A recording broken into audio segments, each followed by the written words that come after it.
CAD popped a domestic disturbance call at 2114 hours. Address 1142 County Road 19.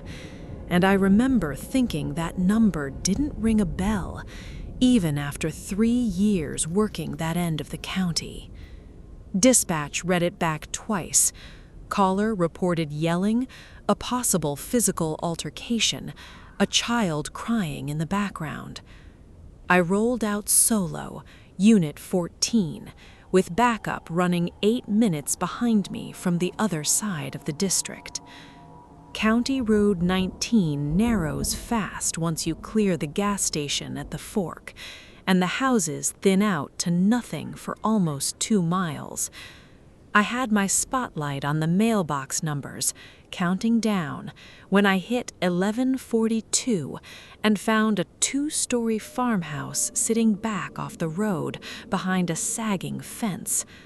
Lights on in 2 windows. A truck I didn't recognize in the gravel drive, though it looked older than anything I'd normally flag. Boxy, faded paint, the kind you see in junkyards. I called it in. Dispatch 14, on scene at 1142 County 19, structure occupied, proceeding to door.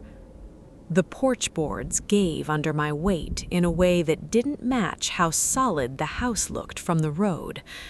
I could hear voices inside, a man's voice raised, and a woman answering back sharp and fast. I knocked, announced myself. Sheriff's office.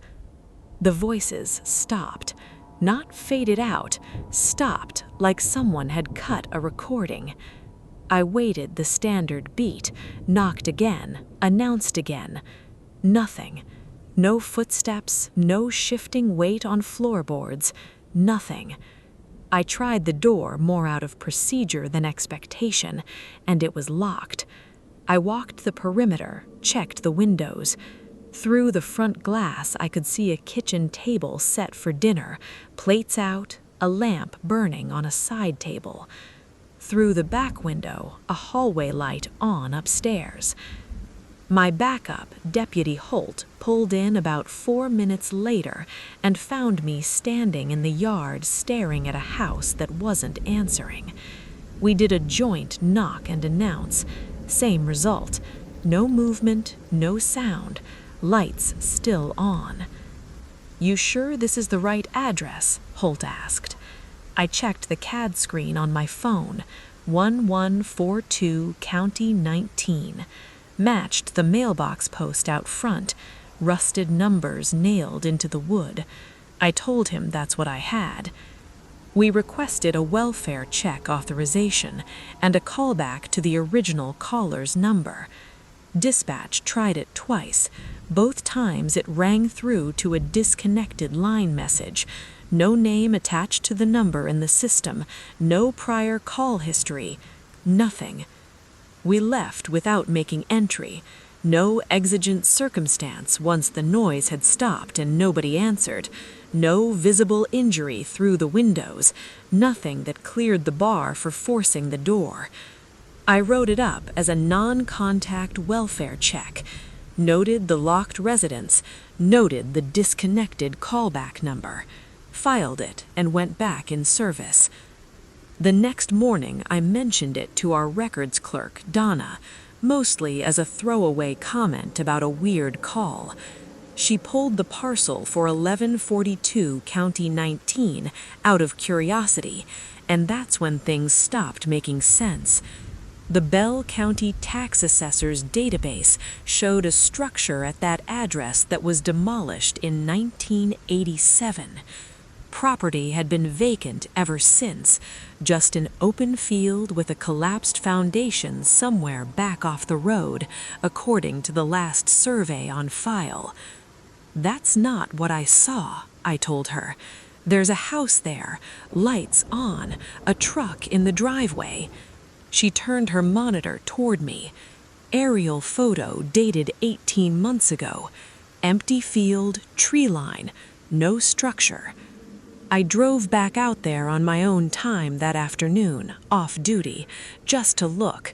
The mailbox post was still there, rusted, leaning, numbers barely legible, but behind it was nothing but waist-high grass and the broken outline of a foundation half swallowed by brush.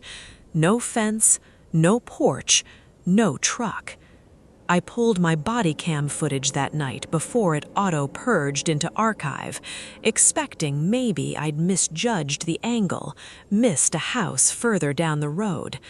The footage showed exactly what I remembered: porch, door, lit windows, the truck, my voice on the recording announcing myself. Then right before the second knock, there's a child's voice on the audio, close to the mic, clear as anything. There's one detail I had not written into the first report because I had not noticed it at the scene.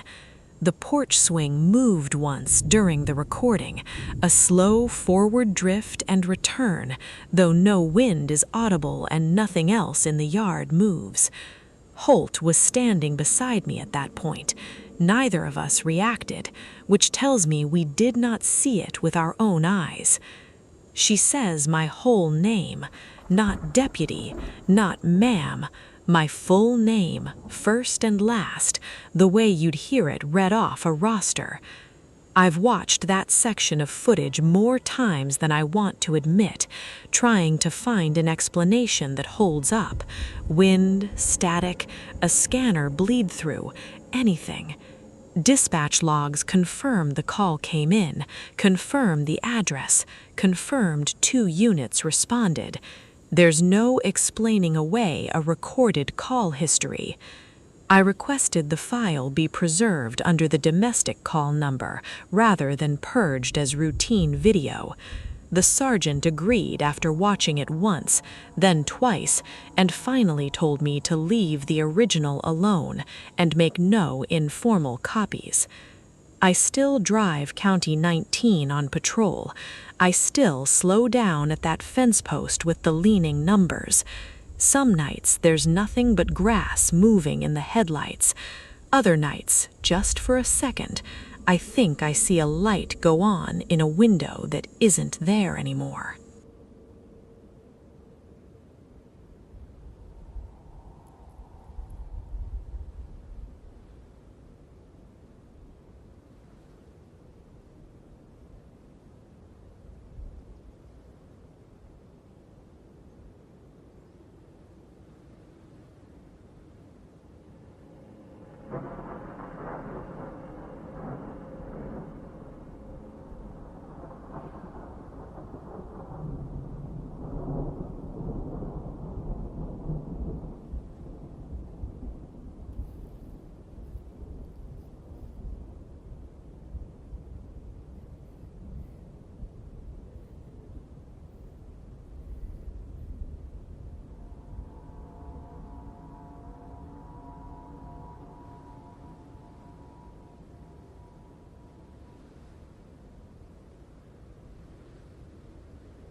Three different people called it in over 2 nights before dispatch sent me out to Old Mill Road to take a look.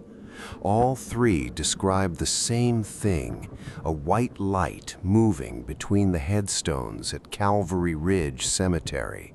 No vehicle in the lot, no obvious explanation. The third call came from a woman who said she had pulled over and watched it for nearly 10 minutes before she got scared and drove away. I pulled up around 11:30 on a Thursday. My dash cam was running, which matters for what I'm about to describe. The cemetery sat about 40 yards off the road behind a low iron fence with a single vehicle gate. The gate was chained and padlocked, no cars in the gravel turnout, no tire tracks that looked fresh. I walked the perimeter of the fence with my flashlight before I entered and found nothing that suggested forced access, cut wire, or foot traffic over the low sections. The grounds appeared undisturbed.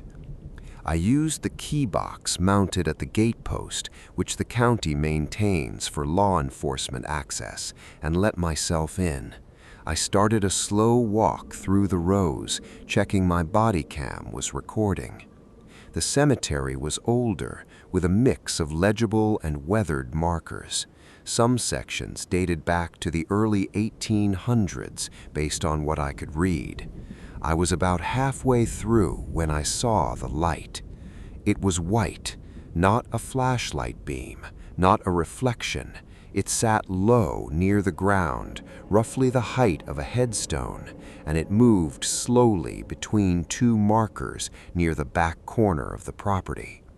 I called it in to dispatch immediately, gave my position, and moved toward it at a steady pace. Every time I closed within about 20 feet, it extinguished. Not dimmed, not moved away, simply off like a switch. I stopped, stood still, and waited. After 30 or 40 seconds, it reappeared. Same location, same low, steady glow.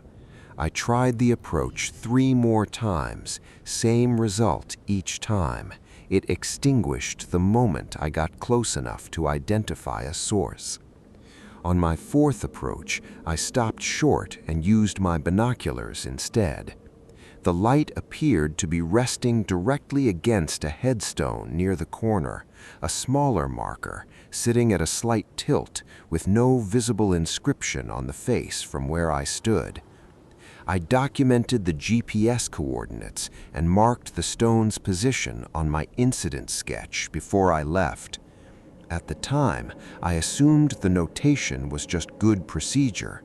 Later, that coordinate became the only reason I could prove which stone I had actually been watching. The following morning, I went to the Monroe County Register of Deeds and pulled the plot records for Calvary Ridge. The parcel corresponding to the coordinates I had logged was listed as belonging to a W.D. Callahan. No birth or death dates were recorded in the register entry. The notation beside the name read simply, "Former county officer, internment unverified." I took that to county records and asked for anything on a W.D. Callahan connected to law enforcement in Monroe County. What came back was sparse. Walter Dale Callahan had served as a deputy sheriff in the late 1950s and early 1960s. His personnel file had a termination entry with no reason listed. There was a death notice in the county paper from 1963. Brief, no cause given, no survivors mentioned, no follow-up, no formal incident report from the department. The file closed without explanation. His badge number was 114. His patrol vehicle plate at the time of his service was on record in the fleet log. That afternoon, I reviewed the dash cam footage from the night before. My patrol unit had been parked facing the cemetery entrance for the duration of my visit. The camera had a clear line of sight to the back corner where I had observed the light. The footage confirmed the light's presence and its behavior during my approaches, exactly as I had experienced it. But there was a segment, approximately 4 minutes into my time inside the fence, where the light did not extinguish when I approached. Instead, it held position and began to shift in shape. Over the course of about 90 seconds, the light elongated and reorganized itself into a sequence of characters, not random, not abstract, a letter, then 3 numbers, then a letter and a number. I had to pause the footage and write it down before I looked up the fleet log entry. It matched the plate number on Callahan's patrol vehicle from 1961. I showed the footage to my sergeant and the undersheriff. Both watched it without speaking. The undersheriff asked me to make 2 certified copies and submit the original recording to the evidence locker, which I did.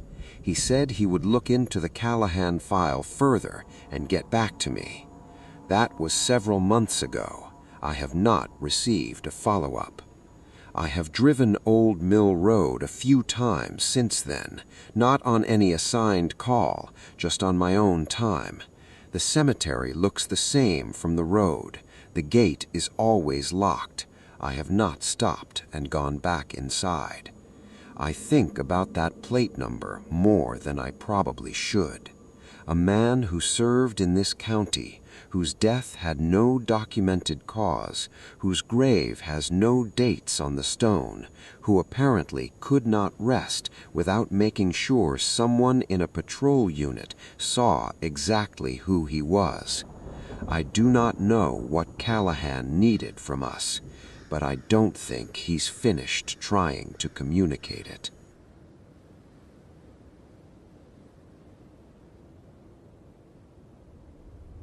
I have responded to domestic disturbance calls in rural Newberry County for going on 9 years, and most of them follow a pattern: neighbors, noise, a dispute that looks worse from the outside than it turns out to be. The call near mile marker 7 on Jalapa Road did not follow any pattern I recognized, and the reason I know that with certainty is because my body cam recorded something I did not hear while I was standing in that house. The call came in on a Thursday afternoon. A man named Dennis Howell contacted dispatch to report that his wife, Patricia, was in significant distress and that the situation in their home had been ongoing for several days. He did not describe a domestic dispute between himself and his wife. He described a third party. A woman, he said, who had been moving through the house since the previous weekend, opening cabinet doors, walking the hallway between the bedrooms, and speaking names aloud, names of people Patricia had told him were deceased relatives. I documented the call summary and drove out.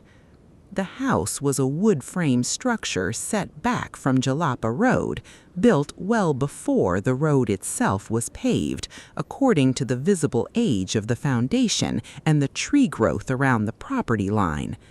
Dennis Howell met me on the porch. He was composed but visibly fatigued, the kind of tired that comes from not sleeping rather than from physical work. He walked me inside. Patricia Howell was seated at the kitchen table. She was calm and articulate.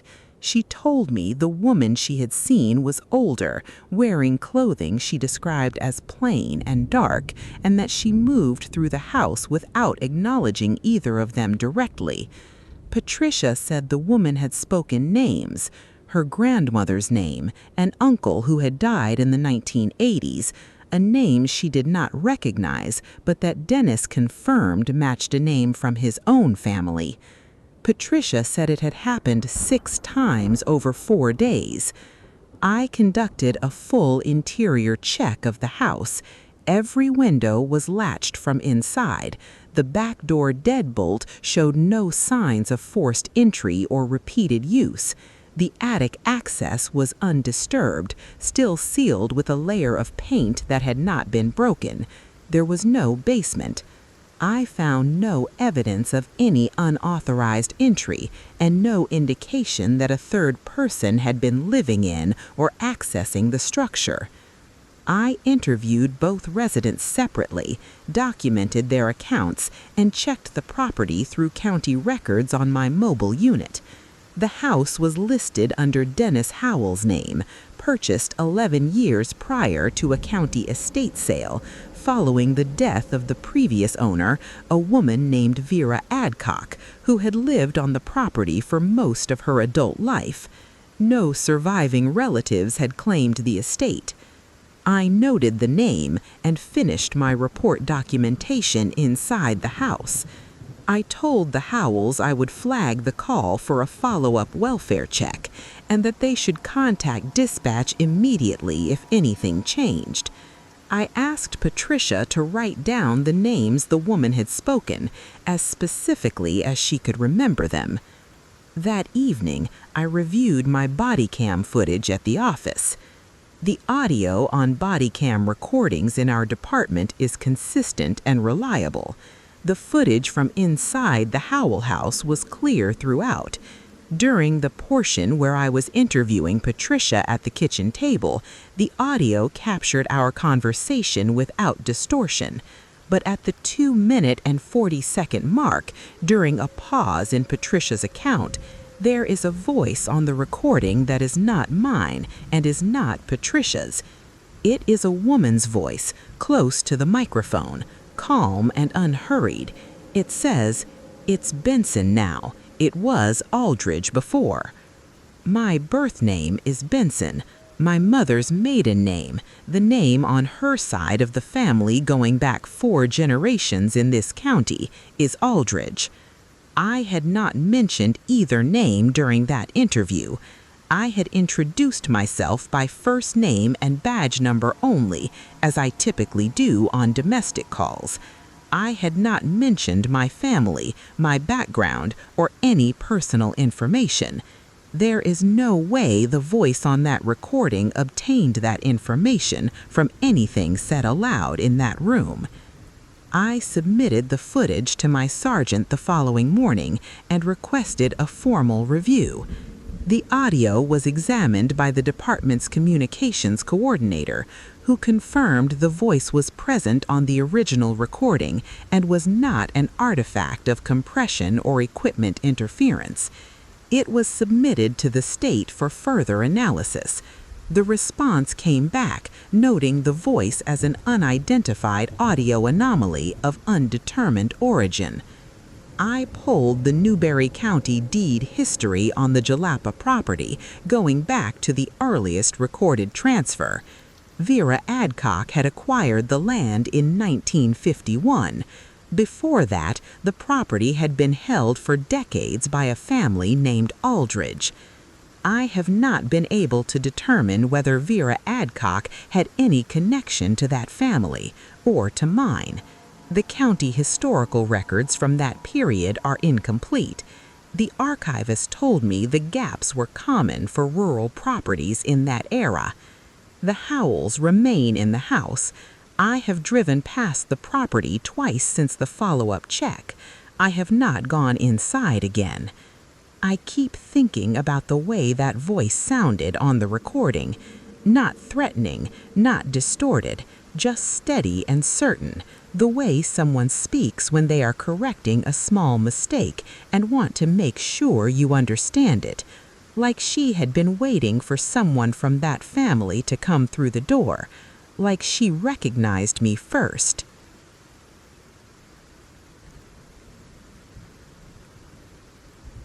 When Edna Marsh called dispatch at 2:17 in the morning to report a deputy knocking at her back door, my first assumption was a wellness check gone sideways, maybe a unit that had stopped to check on an elderly resident and gone to the wrong entrance. That assumption did not survive the next 40 minutes. Edna lived alone on Dishman Mill Road, about 7 miles outside Bowling Green. She was in her mid-80s, sharp, not a frequent caller. Dispatch noted she was calm when she called, not frightened, just reporting what she saw, the way you would report a delivery at the wrong door. She said the deputy had been knocking for several minutes, that he was in full uniform with a campaign hat, and that he had not announced himself or identified his unit. She had not opened the door. I was already up. I took the call personally and drove out. I checked with dispatch before I left the house. No units were assigned to that road. No deputy had been dispatched anywhere near Dishman Mill that evening. I ran a radio check on all active units and accounted for every one of them. Nobody was within 4 miles of Edna Marsh's address. I arrived in about 12 minutes. The back of the property was accessible by a gravel lane that ran along the tree line. I walked it with my flashlight before I approached the house. No tire tracks that were not my own, no footprints in the soft ground near the back steps that I could identify. The door was undamaged and locked. I knocked and identified myself, and Edna let me in through the front. She was steady. She sat at her kitchen table and described what she had seen through the door's window panel, clearly and without hesitation. Full uniform, she said, Warren County, tan and brown, campaign hat pulled down level, badge on the left chest. She had not been able to read the badge number through the glass in the dark, but she had seen a number on the shoulder patch, the kind of unit identifier some of our older personnel still wore on their sleeve. She described it as 2 digits. She said the deputy had looked directly at the window at one point, directly at her, and had not spoken. I asked her about the doorbell camera. She had one installed by her grandson the previous year, a basic wireless unit mounted above the back door frame. I asked her permission to pull the footage on her tablet, and she brought it to me. The camera had a motion-triggered recording from that night. Timestamp placed it at 1:58 in the morning, 19 minutes before she called dispatch. The footage was 17 seconds long. A man in uniform was standing at the base of the back steps, facing the door. The image was adequate. Full Warren County uniform, campaign hat, badge visible on the chest. He stood without moving for the first 12 seconds. Then he turned his face directly toward the camera, looked into the lens for approximately 3 seconds, and stepped backward into the dark beyond the reach of the porch light. The recording ended. I watched it 4 times at that table. The face was visible, not clearly, not in the kind of detail that would satisfy a formal identification, but enough to see the structure of it. An older man, heavy through jaw, a particular set to the expression that I could not easily characterize, not threatening, not distressed, patient maybe, in the way that someone looks when they have been waiting a long time and have grown accustomed to it. I copied the footage to my phone and told Edna I would follow up in the morning. I drove back to the office and pulled the department's historical personnel records. The shoulder patch unit number she had described was 47. Badge 47, been assigned to Raymond Stull, who served with the Warren County Sheriff's Office from 1971 until his death in 1984. Stull was killed in a single-vehicle accident on Dishman Mill Road, less than a mile from Edna Marsh's property, in a nighttime patrol run in November of that year. The accident report was in the file. The road was wet. No other vehicles were involved. He had been found by a passing motorist before dawn. His personnel photograph was in the file. I put it next to the paused frame on my phone and looked at both of them for a long time. I will not state a conclusion I cannot document. The build was consistent, the jaw was consistent, and the figure's posture reminded me of a man used to waiting outside in the dark. I submitted the footage to the department and had it reviewed by the undersheriff and our administrative lieutenant. Both watched it. Neither offered an explanation. The footage was preserved in the incident file, along with my field notes and a copy of Stull's personnel record. I have driven Dishman Mill Road many times since then, day and night. It is a regular patrol route. I always slow down near that property. I'm not entirely sure why. What I know is that Raymond Stull spent 13 years patrolling that road, and he died on it, and somebody was standing at Edna Marsh's back door at 2 in the morning wearing his badge number. Whether he ever stopped making his rounds is not something the evidence can answer. I'm not certain anyone can.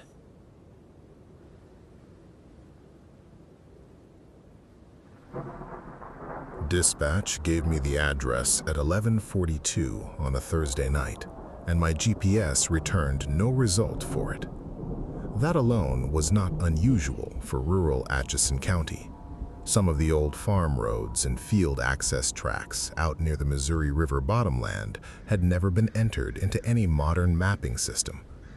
But when the dispatcher ran it through the county's agricultural parcel database and matched it to an old farm map on file, the address came up clearly. A farmstead that had been active in the mid-20th century, sitting on a low strip of land between a county road and the river. The call had come in as a request for assistance. A male voice, the dispatcher told me, asking for help and saying the water was rising. I noted that we had not had measurable rainfall in Atchison County for 19 days. I drove out anyway. The county road that should have led to the property was unpaved past the 2-mile mark, and I took it slowly. The land on either side was flat and dry, consistent with the dry stretch we had been in. Corn stubble in the fields, cracked soil along the roadbed shoulders. Nothing suggested flooding anywhere in the area.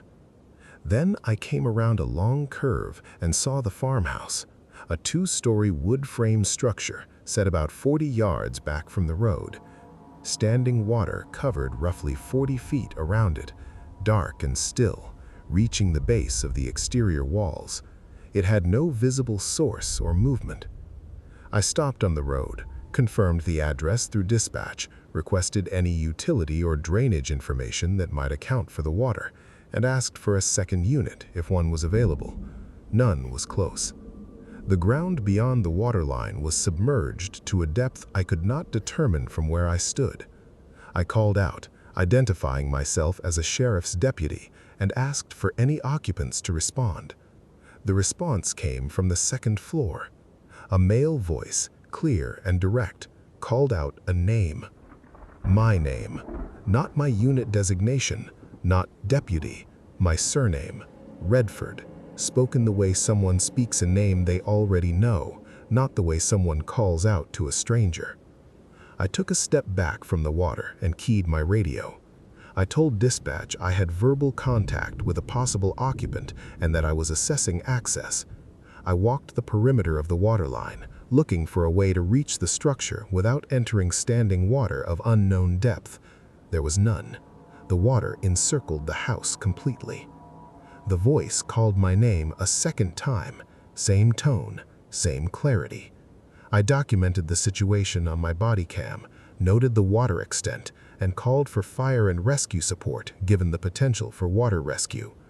I held position at the road for 47 minutes until a fire unit arrived. When the crew moved in with a flat-bottom assessment boat, they reached the house without difficulty. The interior was dry. Not recently vacated, dry in the way of a structure that had not held water in years, if ever. No water line on the walls, no moisture in the floor planking, no debris consistent with flooding. The crew found no occupants, no sign of recent habitation. The house was structurally sound, but long unoccupied, with furniture and fixtures that appeared to date from several decades earlier. When the fire crew returned to the road, the water was gone. Not draining, not receding, gone the way it had not been there before I arrived. The ground around the house was dry and firm. The crew lead, a man named Patrick Valen, walked the perimeter with me and confirmed there was no soil saturation, no mud line, no evidence that standing water had been present at that location within any recent time frame. I submitted my incident report that night and flagged it for supervisory review. The following morning, I reviewed my dashcam footage from the approach. The footage showed the farmhouse clearly as I had rounded the curve and stopped. The water was visible, surrounding the structure, consistent with what I had observed. I advanced the footage to the point where I had stepped out of the vehicle and walked toward the waterline. In the upper windows of the second floor, visible in the dashcam image at a distance, there were figures. I counted 4 of them, standing at separate windows, looking outward toward the road, toward my vehicle. The image resolution at that distance was not sufficient to distinguish features, but the shapes were unmistakably human in outline, upright and still. I had not seen them when I was standing at that road. I had been looking at the waterline, not the windows. The dashcam footage was reviewed by my sergeant and the undersheriff. Both confirmed what the image showed. The footage was preserved and attached to the incident report. The county archivist was asked to pull any historical record on the farmstead, including ownership history and any documented incidents at that address. 2 weeks later, the archivist reported that the farm belonged to a Redford family until 1951, when a river flood displaced several families from that bottomland. My grandfather's family, a branch I had been told left Kansas sometime in the mid-20th century. I have not driven that road again at night. I have told myself that is purely practical, that there is no investigative reason to return without a formal assignment. I'm not sure I fully believe that.